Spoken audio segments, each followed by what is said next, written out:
আল্লাহ পাক বলেন ওয়া ক্বাদা রাব্বুকা আল্লা তা'বুদু ইল্লা ইয়াহু ওয়া বিল ওয়ালিদাইনি ইহসানা। আল্লাহ পাক বলেন হে গোলাম ওয়া ক্বাদা রাব্বুকা আল্লা তা'বুদু ইল্লা ইয়াহু ওয়া বিল ওয়ালিদাইনি ইহসানা। আল্লাহ পাক বলেন ও গোলাম আমি আল্লাহর ইবাদত ছাড়া অন্য কারো ইবাদত করো না। ওয়া বিল ওয়ালিদাইনি ইহসানা, এবং তুমি তোমার পিতামাতার সাথে সদাচরণ করো।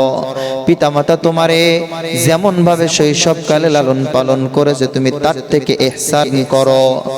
মা তোমারে 10 মাস 10 দিন গর্ভে ধারণ করেছে, 10 মাস 10 দিন গর্ভে ধারণ কইরা কত লাথি উষ্টা খাইছে, দুনিয়াতে আনতে যায়া মরণের কিয়ামতের শাস্তি কিয়ামতের কষ্ট মা পেয়েছে। দুনিয়াতে আনার পরে 2.5 বছর পর্যন্ত মা দুগ্ধ পান করাইছে। তারপরে দেখো বাবা তোমাকে কোলে পিঠে মানুষ করেছে, 20 বছর 22 বছর পর্যন্ত তোমারে কোলে পিঠে মানুষ করেছে।